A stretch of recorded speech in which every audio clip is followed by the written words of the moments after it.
Well, good evening, and thank you to our in-person as well as our virtual audiences tonight.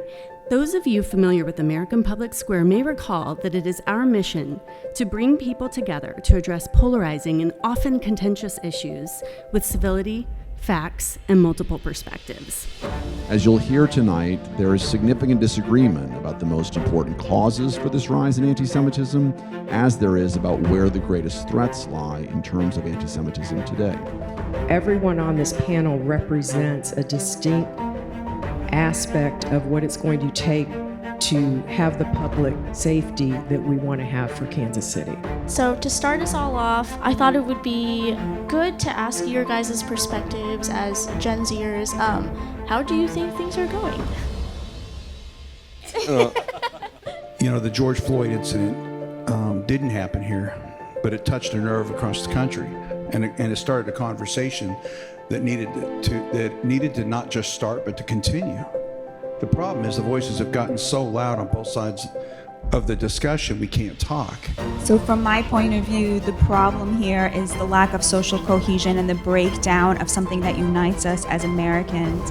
And to me, the way you fight that is by finding people you disagree with and talking to them like they do at American Public Square. We have this agenda right now to reduce carbon dioxide emissions when we're not facing a climate crisis. So when I hear how this amendment is neutral, it's very concerning for my community because there is no neutral decision for a BIPOC community. Violent crime has increased, and sensible gun laws will save lives. The reason that the state legislature wouldn't change policing is because they know they have a red meat issue.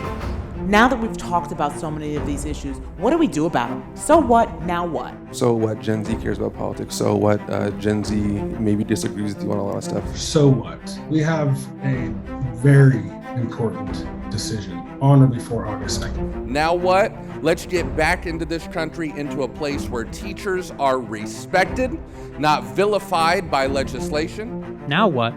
We need to work together to build a better society where 2/3 of all gun deaths in America aren't suicide. We don't have to settle for the current partisan invective. Rather, we need to demonstrate a better way, especially to those who are young, before what they see around them becomes in their minds an acceptable way for our society to operate. The message people living in democracy must understand, more than any other message, is that there are Americans who aren't just like you. They don't live like you, they don't have families like yours, and they don't think like you. They may not live in your neighborhood, but this is their country too.